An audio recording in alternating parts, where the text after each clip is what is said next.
New York Knicks have life. They're currently down 2-1 against the Pacers, and they won a pivotal matchup in Game 3. Now, unlike the other videos, we're going to cover this from both sides, for the Pacers and for the Knicks. So let's start off for the Knicks. You were down by 20 points in this game. Similar to what happened against the Boston Celtics in Game 1 and Game 2, they found a way to come back in this matchup. This was a Karl-Anthony Towns special. He had 20 points in the fourth quarter. He was the main reason to why they got back in this basketball game and why they won this matchup. He was just taking so many contested threes over and over again, getting to the rim on a consistent basis. If we go back and we look at Game 2, Cat did not have a good outing.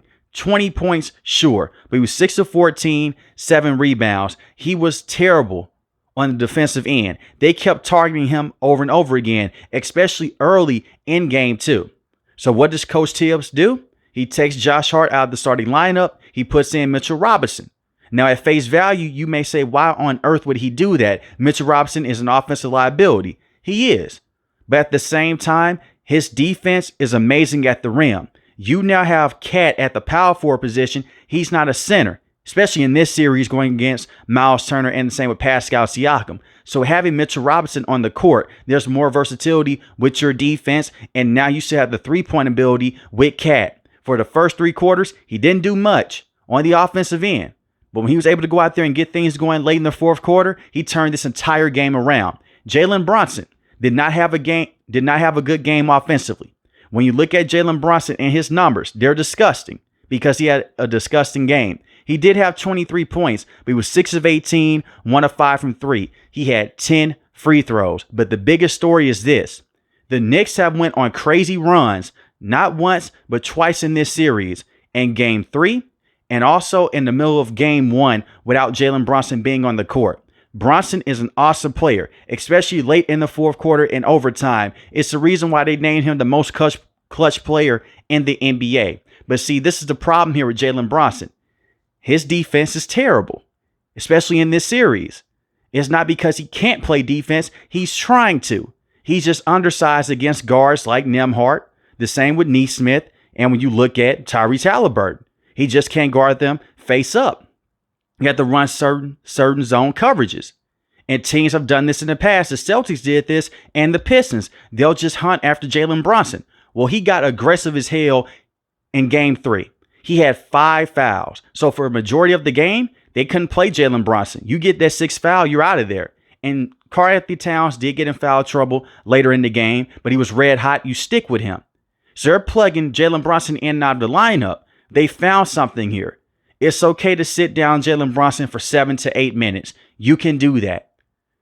I think you put in Deuce McBride. You have Karl-Anthony Towns out there with Josh Hart. The same with Mikal Bridges and OG. They're going to be okay without Jalen Brunson. He doesn't have to go out there and play heavy minutes every single night. And that's the way that you go out there and basically counteract the Pacers here. When you go back in Game 1, that run ended as soon as they put Jalen Brunson back into the game. And the Pacers, they took that momentum. And I'm not saying that Jalen Brunson is the main reason to why they lost Game 1. The Pacers came back from behind. They earned that victory. But they found a lot of mismatch opportunities on Karl-Anthony Towns, and the same with Jalen Brunson. But you take Jalen Brunson off the court, now you have a very good rotation in terms of having Josh Hart, OG, Mikal Bridges, Cat, and Mitchell Robinson. That's a lot of length on the court. And you can still look at mismatch opportunities on Cat, force him out on the perimeter, but they have the switchability with those 2 forwards and OG, and the same with Mikal Bridges. So the biggest thing here, Cat had a great outing in the fourth quarter, but give Coach Tibbs a lot of credit for going out there and playing his bench players. And that's what you have to do against the Pacers. The Pacers are so deep, they're playing up to 10 players in every single series, dating back to the Milwaukee Bucks series in round 1. We got to see Landry Shamet come out. And I know Landry Shamet playing in 2025 is crazy in the playoffs, but he hit a 3 and he had 2 assists. He played 11 minutes. Right, he came in. He had 2 points. But Deuce McBride finally gave you 9 points. Not great efficiency. He was 2 of 6. Josh Hart comes off the bench. He played 34 minutes, 8 points, 10 rebounds, 4 assists, and he hit some major free throws late in the game. And he got a huge rebound that helped them ice the game. That's when you look at Josh Hart, not a great shooter, not a great offensive player, far from it. But when you need defense and you need rebounding, he'll be there for you. He led the league in perimeter rebounds for a guard. And I know they put him at power forward sometimes. Josh Hart is a guard. They've had some weird lineups, but he can out-hustle pretty much everyone else on the New York Knicks when it comes time to go out there and get a rebound on a consistent basis.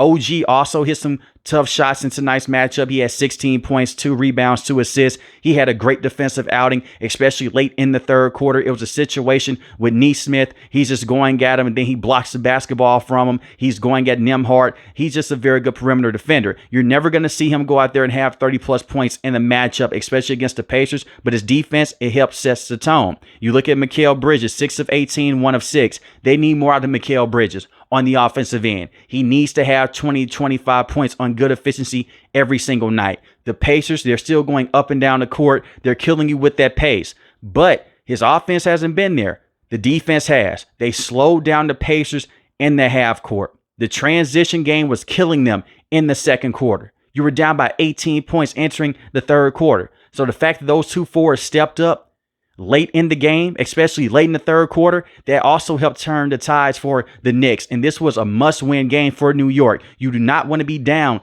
3-0 against the Pacers. You don't want them to have all that momentum at home.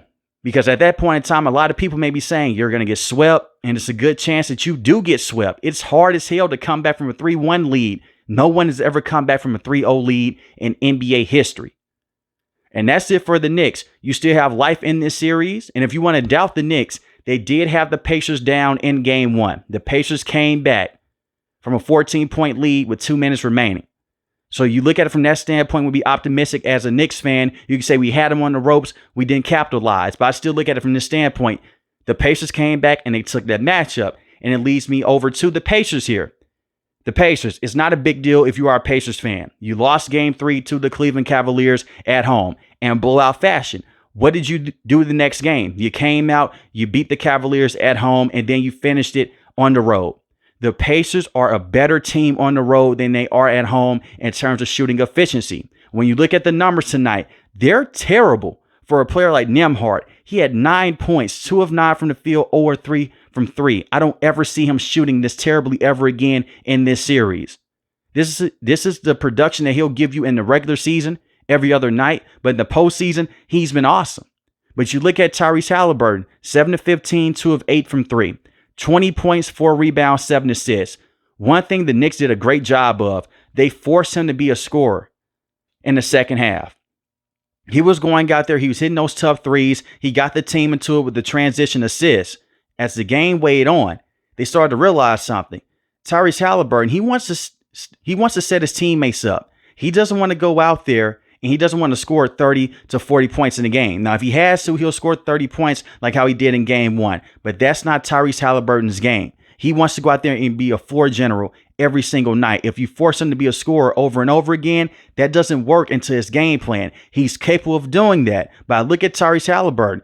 He was amazing tonight in terms of finding the wide open players in the corner, on the perimeter, getting the live passes to Obi Toppin. He was phenomenal in transition. He was not the reason why they lost tonight's basketball game. The Pacers came out and they felt like they had the game won in the second half. Similar with the Knicks in game 1 with 2 minutes remaining. You cannot have that attitude.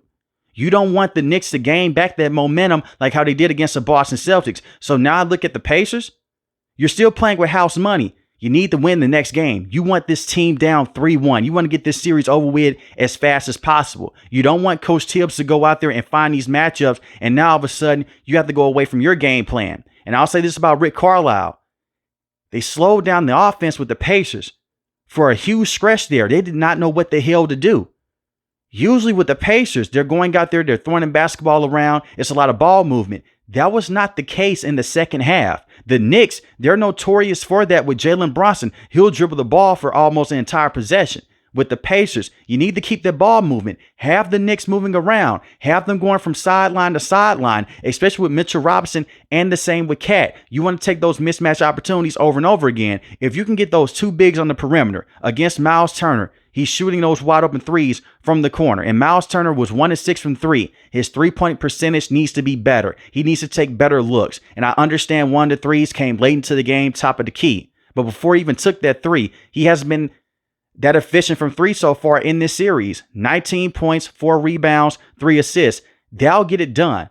But if he can just go out there and be more aggressive from three and be more consistent in every single game moving forward, there is no reason why the Pacers should not be able to go out there and win this series. Pascal Siakam had 39 points in game 2, only 17 points in game 3. And see, this is the frustrating part about the Pacers here. Halliburton can give you 30 any given night. Siakam can give you 35 points any given night. Nembhard, he can go out there, he can give you 15 to 20 points. Nesmith hit those 6 threes late in the fourth quarter. He became prime Steph Curry.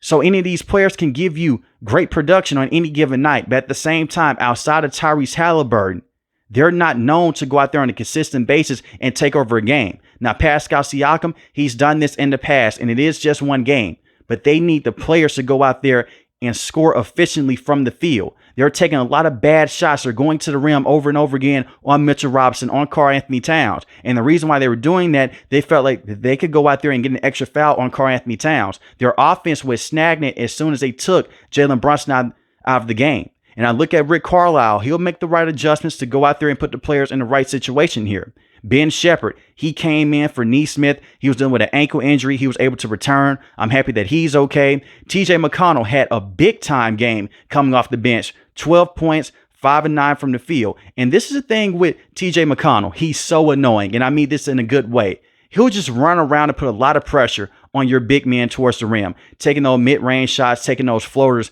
over and over again. He's a definition of an annoying player because as soon as you take Tyrese Halliburton off the court, he comes in, he brings that energy on defense and the same on the offensive end. So if you're a Pacers fan, don't panic. You've been in this situation before, but you need to go out there and you need to win Game 4 at home. That's the ideal situation for the Pacers here. You don't want this series to be 2-2 and you're headed back to the Garden and now the Knicks have that momentum.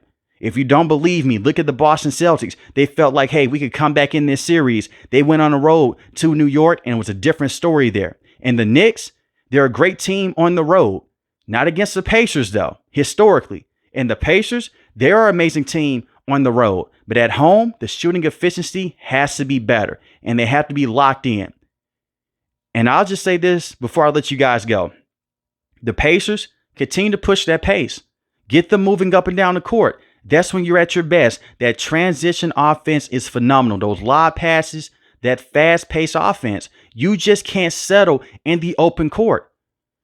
First quarter, second quarter, you're going out there, you're making the New York Knicks run around the entire game. Towards the end of the game, you're playing normal basketball, which is great. It's normal basketball, but that's not what the Pacers do. They're a team that keep that up-tempo energy back and forth, back and forth. And they made solid defensive adjustments against Jalen Brunson. They were great against him defensively with Ben Shepherd, Nesmith, and Nembhard. They were able to go out there consistently put bodies on him. Now you have to worry about Cat. And you have to worry about OG. He was hitting some tough shots from the mid-range position, going into the paint over and over again. And you have Mikal Bridges from the mid-range shot. You have other players to worry about besides Jalen Brunson and Cat. But just make sure that those players don't go out there and they don't kill you over and over again. And I know it's going to be a discussion. Jalen Brunson, he's foul baiting just like SGA. Jalen Brunson is getting to the rim. Historically, in the NBA, if you drive a lot, you're going to go out there and get more free throws than players that just settle for three-point shots and just settle for jump shots. That's just how it is. I don't agree with every single foul call, but he was getting fouled a lot early on. And that's the same I can say for SGA with the Thunder. It happens. But the Pacers, they're still in this series, and the same for the Knicks. I still see this going to 6 or 7 games. But let me know in the comment section below, how do you feel about the New York Knicks coming back in Game 3? And how do you feel about the Pacers right now? If you're new to the channel, hit the subscribe button. If you like the video, hit the like button. Most importantly, want each and every last one of you guys stay safe, stay positive. Thanks for the video, guys. God bless. Peace.